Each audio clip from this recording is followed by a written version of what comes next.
Buenos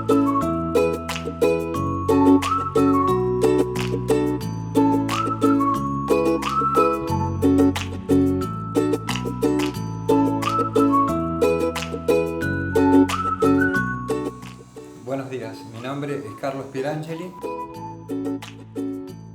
soy profesor de Historia del Arte. ¿Qué tenemos frente a nosotros? Una imagen un tanto difusa. Es un cuadro de Claude Monet. Es un cuadro donde figura una catedral.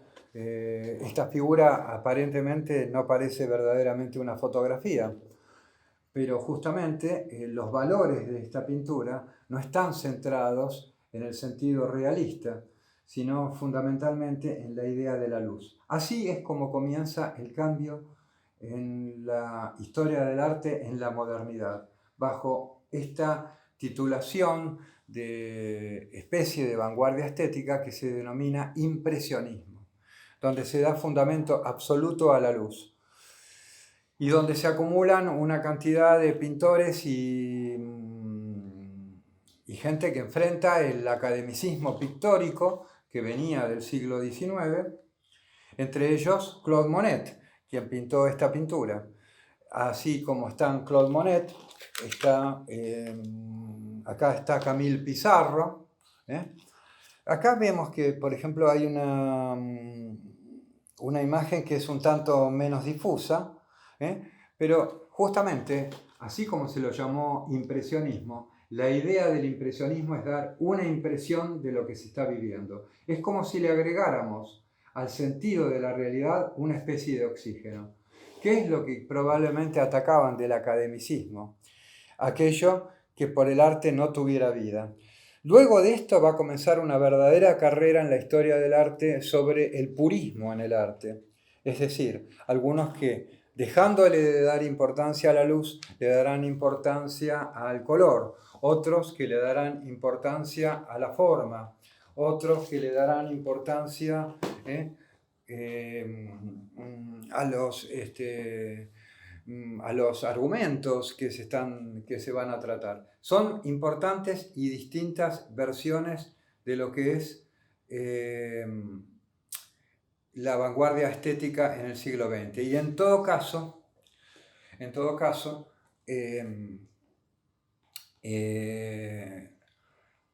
las vanguardias estéticas vienen a combinar una filosofía absolutamente distinta de los problemas que tiene el hombre con la realidad. Las primeras vanguardias estéticas que nacieron en el siglo XX, luego del impresionismo, y antes de decir que hay figuras importantes en el impresionismo que seguirán su carrera, como Paul Cézanne, aparte de Claude Monet, Edouard Manet, figuras absolutamente relevantes. Estamos en estos tiempos viviendo lo que es la idealización de lo que denominamos la Edad de Oro, que es la Belle Époque, el comienzo del siglo XX, con todos sus cambios y con todo el idealismo con que empieza a surgir. Las primeras vanguardias estéticas que se derivaron del mundo impresionista, aquello que recordamos que tenía que ver con dar fundamental importancia a la luz y no a las formas con que se presenta la realidad ante nuestros ojos. Una forma un tanto más cientificista, pero un cientificismo del mundo interior, de lo que representa el mundo interior de quien está viendo una obra de arte. Por lo tanto, las observaciones y las percepciones van a ser absolutamente distintas a cómo las teníamos en otros tiempos. Ni siquiera hablar de los tiempos donde en casi toda la historia del arte predominó la cultura religiosa, no la cultura profana, en cuanto a la exposición de la historia del arte. En esta idea de vanguardia estética podemos tomar como derivado del impresionismo, como heredero del impresionismo, al fauvismo. Fauvismo en francés, fauve quiere decir fieras, y fieras es que cambia el sentido de la búsqueda en el arte, basándose absolutamente como tema predominante el color. Y van a empezar a aparecer pinturas con colores vivos, con colores que resaltan absolutamente y totalmente. Acá no tengo un ejemplo de pintura pop, no tengo tampoco un libro porque no estoy en esta cuarentena, no tengo todos los libros acá, pero los pintores de esa época son Raoul Dufy, André Derain, Maurice de Vlaminck. Fueron pintores y sobre todo uno de los líderes de ese movimiento, que fue un gran rival de Pablo Picasso, que se llama Henri Matisse. Estos son verdaderamente los inventores de aquella pintura que era avasallante por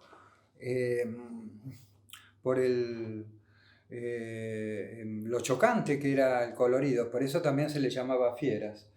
Luego también aparece el movimiento expresionista. El movimiento expresionista agrega, es como también primo de aquel movimiento fauvista, y agrega un elemento esencial, que es el elemento derivado de empezar a hablar introspectivamente de algunas cuestiones interiores, un tanto complejas de la realidad, y tiene un formato un poco más temático.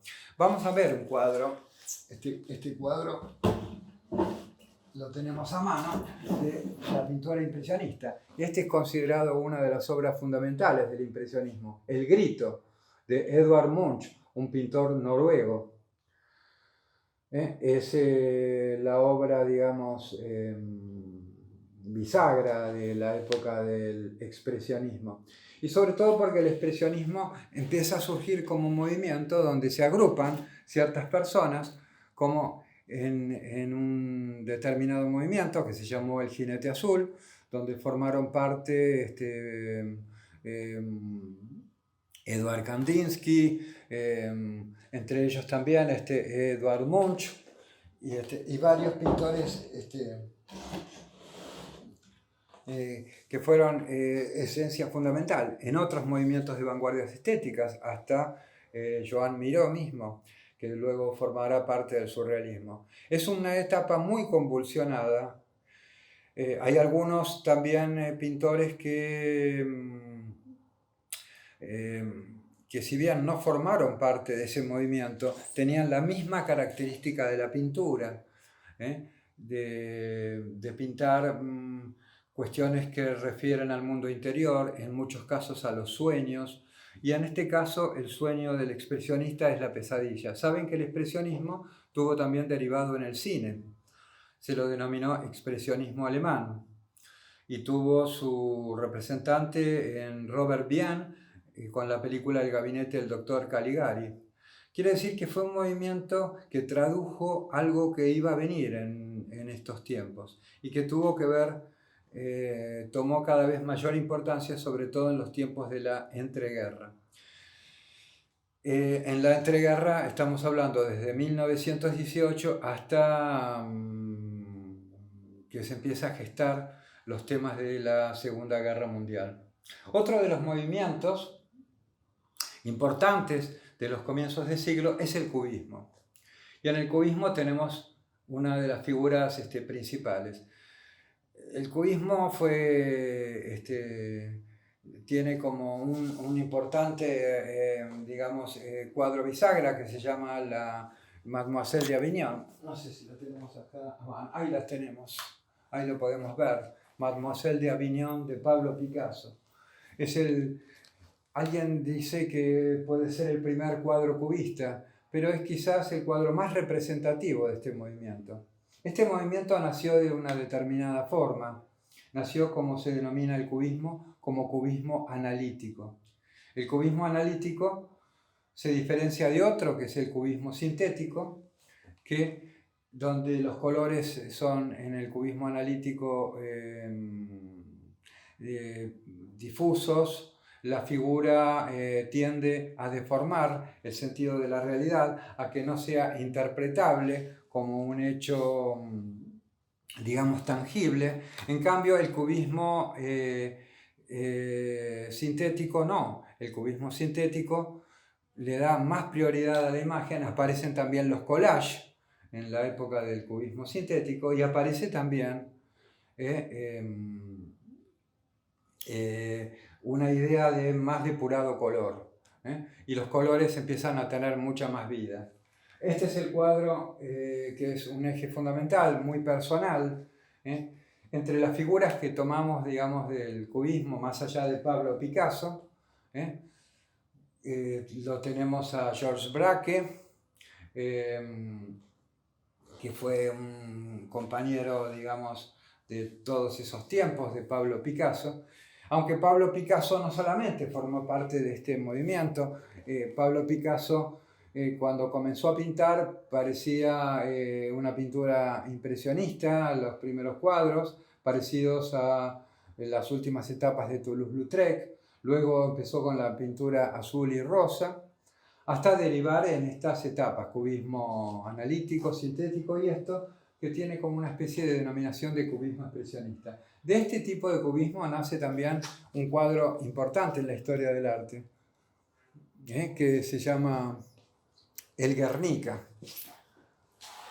Y acá lo vamos a ver al Guernica, que lo tengo a mano, no es el auténtico, si no, no estaría acá verdaderamente, pero sí tengo una verdadera e importante reproducción del Guernica, que es esa figura que representó la etapa de la Guerra Civil Española, cuando los nazis bombardearon un pueblo, que dicen que lo bombardearon por error, y esto significa aquel horror de aquellos tiempos de la guerra.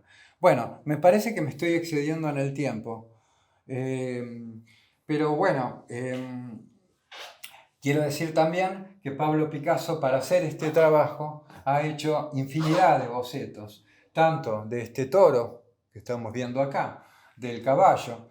Hay corridas de toro en todas las obras de Pablo Picasso, en todos los tiempos de la obra de Pablo Picasso, y sobre todo en las figuras padecientes, de donde fueron bombardeados, la escena de la luz, de una especie de luz divina, la entrada por la ventana, personas suplicantes, y todos caras verdaderamente de horror.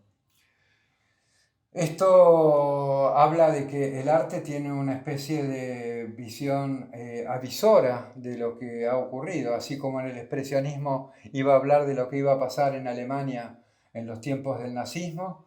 Bueno, esto previene verdaderamente de lo que fue la historia del mundo y en este caso representada por la historia del arte.